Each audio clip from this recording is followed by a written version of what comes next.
Hey everybody, it's Jammy, and wow, I just want to finally do this obligatory 100,000 subscriber celebration video. Mostly to thank you guys for watching and liking and subscribing and sharing.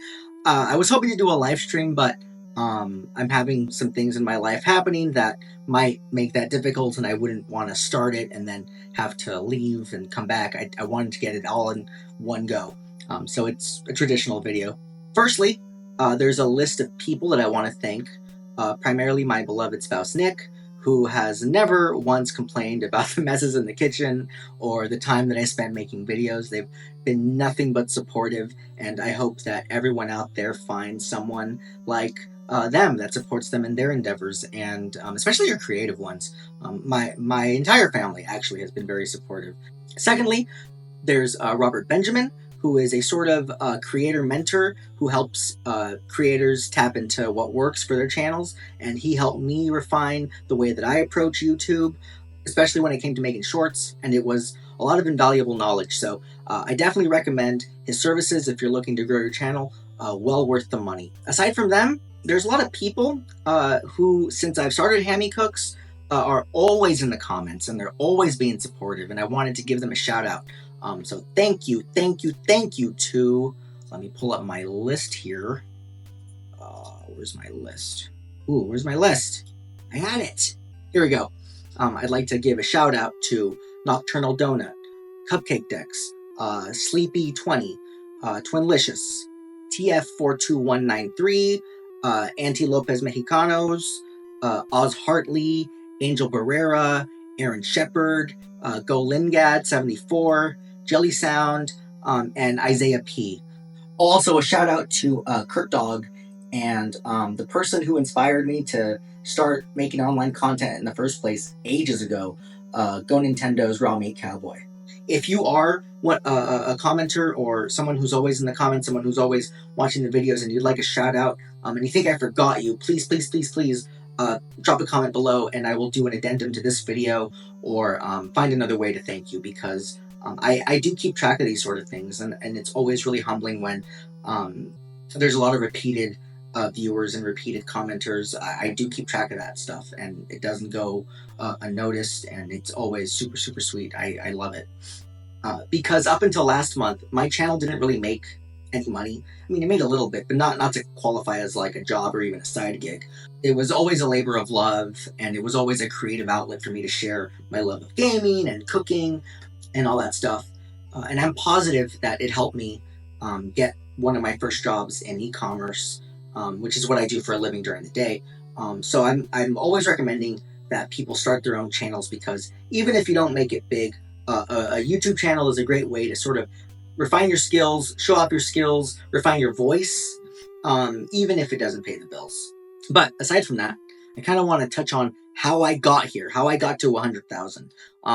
As of today, more than 114,000 subscribers, more than 100 million views, and most of it happened in the last month. So in mid-March, I was laid off from my day job at Playboy. And so while I was looking for another job, I had a lot more time to spend making videos. I think anytime you're unemployed, you want to have a side thing that you can do, that you can pour your heart into to kind of keep the demons away, because it's not fun being unemployed. So I devoted more time to making more videos for my channel. And like anyone that makes videos on YouTube, I'm always looking to tap into trends, especially if they have to do with the content of my channel. And, it just so happened that Steve's Lava Chicken, gaming, food, it was kismet, really. So when I saw that this song was trending, I was like, well, I gotta do something, and the formatting that I took for the first video is similar to what I've always done. I have the sort of media up top from what the recipe is from, whether it's a game or a TV show. And then on the bottom 2/3, I'm cooking the recipe. And I shot it, I edited it, and I got it out the same day, I think. And within an hour, it was at 30,000 views. So I was like, oh, wow, this is going to be a big one. This is definitely going to climb. Usually, videos have a long tail. I've uploaded videos that have gotten millions of views before, but it usually takes months, This one was funny because I I uploaded it and then I went to sleep and then I woke up and it was at like 1.5 million. So I was absolutely stunned. And my first thought was, well, I got to make more chickens. Which is good because luckily I love Cornish game hens. If you've never cooked one, I really cannot recommend it enough. I think making a really succulent Cornish game hen is so much easier than making a really good like whole chicken. Because I'm reluctant to ever cook a whole chicken ever again, considering that Costco exists and they sell a whole chicken perfectly cooked, and I can't make it taste that well. And I think that the cooked whole chicken at Costco costs less than a fresh chicken. So, because for some reason, whole chickens are super expensive now. I don't know why. Luckily, chicken thighs and even chicken breasts are still pretty affordable. But I probably will never buy a whole chicken again unless, I have some pressing reason to. Anyway, enough chicken talk. I did more lava chickens. So, and that's the trick to YouTube. The trick to YouTube is finding what works and then doing it over and over again, right? So I continued to make lava chicken videos, and then within like a couple of weeks, my subscriber count hit 100,000, and that was it's still insane to me. It's also great because it's given my older videos bumps as well, not just the lava chickens, which I'm super happy to report. Sadly, if there's one downside to this, YouTube has a certification process when it comes to giving out play buttons, and they told me that I didn't qualify. So that's a bummer. I was hoping that I could, once they mailed it to me, I could unbox it on camera, and, I had a space picked out for it.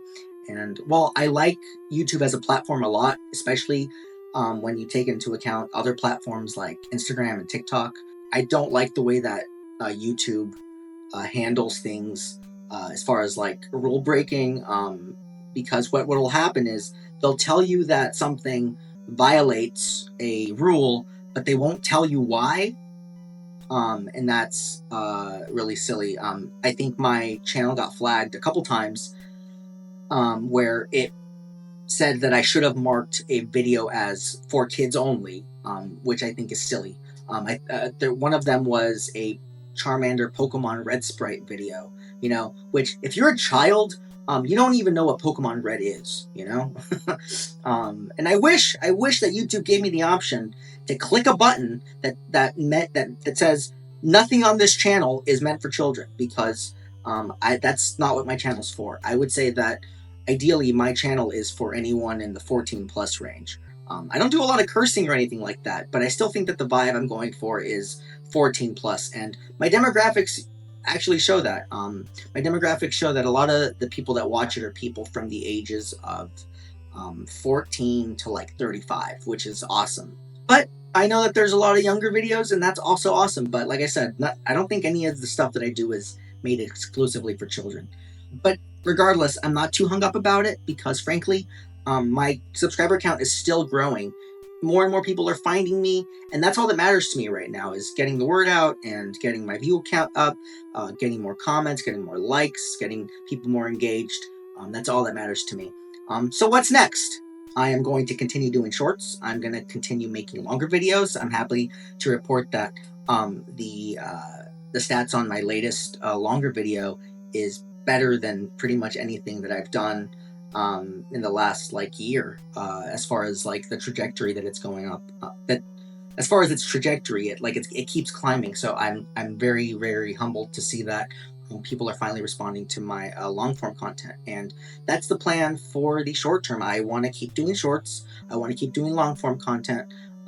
So at least one of each every week if I can. In the meantime, I have freelance work from a couple different sources. So because it's freelance and because it's not a full-time job, I will be able to pour more time into Jammy Cooks, which I'm looking forward to.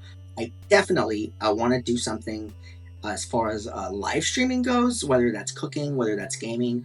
I don't know what I would do exactly. I figure maybe I can do a live recipe. I don't know if I've ever seen that. But if you guys have any suggestions as far as live streaming content, I definitely want to dip my toes in everything, especially a podcast. Me and my friend Jelly Sound, we want to relaunch the Gaming Grub podcast that we did years ago. Now that my audience is much bigger, hopefully you guys are receptive enough to check out the podcast. And I think that YouTube is a great place to host podcasts. That's where I listen to a lot of my favorite podcasts. And it would be like a live stream thing. So we would record it. We would hop on camera. Me and Jelly Sound, we would hop on camera and do that every week at a set time, hopefully. And you guys could watch along. You guys could chat with us. And then if you missed the show, you could always go back and watch the stream.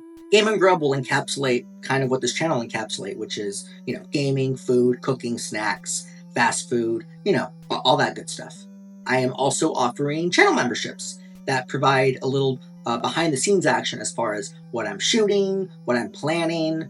But I also want it to be a place for people to literally tell me what to do as far as specific requests. So, I always have ideas as far as what I'm making, what I want to make, things I want to cover, but maybe there's angles and topics and games that you would like to suggest that I make or tap into, and I definitely want to consider that.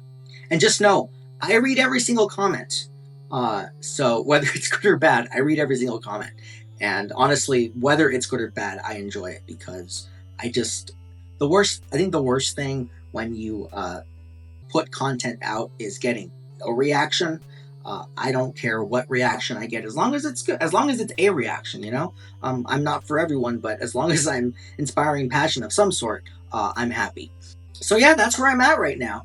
If you have any questions about this whole journey, if you have any ideas as far as topics that you think I should cover, the comment section is always wide open, and I'd like to take any and all suggestions into consideration. But like always, thanks for watching, and see you next time. Bye!